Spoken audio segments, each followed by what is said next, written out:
Hi, I'm Ollie, and this is my presentation on Venus and Adonis, the myth of Venus and Adonis. So the first main character is Adonis, technically the lover of Aphrodite, although he did not feel the same way, and he was born as a result of incest. What happened was Aphrodite cursed his mother Mira into falling in love with her father and Adonis's grandfather, Cinyras. Her love was so strong that she couldn't control her desires and ended up sneaking into his bed to have sex with him. The result was that she became pregnant. This was such an atrocity and so against Roman beliefs that the gods did not let her have this kid. He was forced to be born in a tree. After he was born, he was raised by nymphs, since his birth was so against these Roman values. He grew up to be what everyone considered the most handsome man in the world. Women would throw themselves at him. Sometimes gods would do the same. The ironic part was that he had no interest in love, and he only was concerned with hunting. The second main character is Aphrodite. She's the goddess of beauty, and also the daughter of Zeus. Cupid punished Aphrodite by shooting her with his arrow and forcing her to fall in love with the son of the woman who she cursed, Adonis. And it worked. Even though she's the goddess of beauty, Cupid's arrows still have the same effect on her. The third main character is Persephone, who we've seen before. She's the queen of the underworld, as well as the daughter of Demeter and the wife of Hades. She's also in love with Adonis, but not as a result of Cupid's arrow. She just fell in love with his good looks. Conspirators say that she's responsible for his death so that he would stay in the underworld, but most people agree that it was just the result of an incident while hunting. So the summary of the whole story is that basically what I just told you. Adonis is born from incest, forced to grow up with nymphs, and ends up becoming the most handsome man in the world. Aphrodite was shot with Cupid's arrow and fell in love with him. Persephone at the same time fell in love with his good looks. One night, Adonis went out for a hunt. While hunting, he was struck with the tooth of a savage boar and died. Aphrodite tried to come to the rescue on her carriage in the sky drawn by swans, but she was too late and he was already dead. She poured nectar on his corpse to help, but it didn't revive him. It only turned him into a windflower.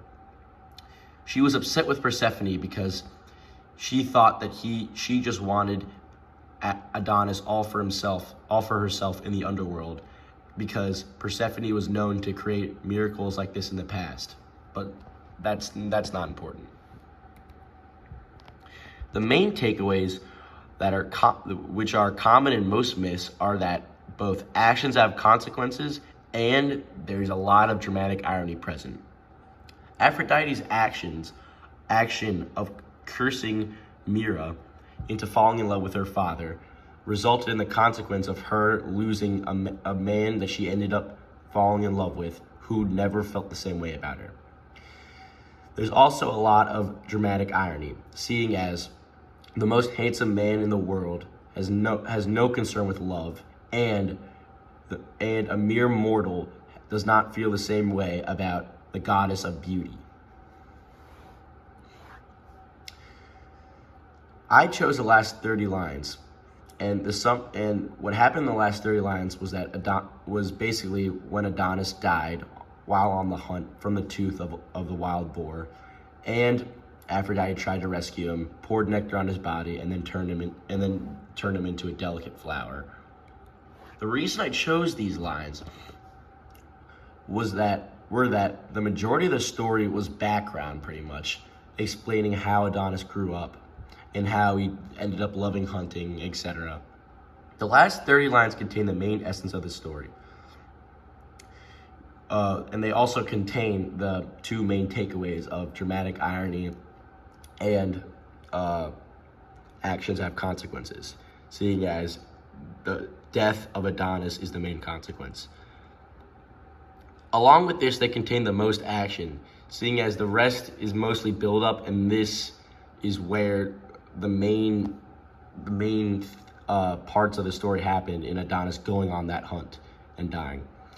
And it also has symbols surrounding the death of Adonis, Aphrodite not being able to marry the one man she truly loved, and there's symbols surrounding the flower itself.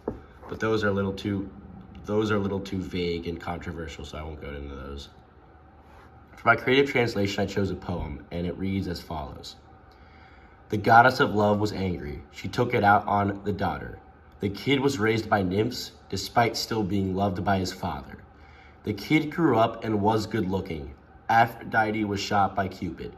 She fell in love with the boy, and everyone thought it was stupid.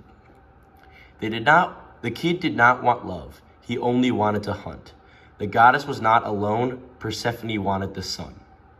The two were emotionally attached. Adonis continued his passion. This eventually led to his death. His soul, however, was everlasting. He was turned into a flower, a red one from his blood. It took less than an hour. He grew from the mud. The flower was delicate. Petals would fall off in the wind. The boy died celibate, a punishment for the goddess's sin. And the reason I chose this was I felt that a story with a presence of love, I felt like a poem tied in best with that, seeing as poems are viewed as like romantic, I guess. And I felt as though the way I made the poem with kind of like non sequitur words in a simple, jokey kind of way represents the irony in the situation, seeing as the goddess of beauty couldn't have a mere mortal feel the same way about her, and the most handsome man in the world had no concern with love. Thank you.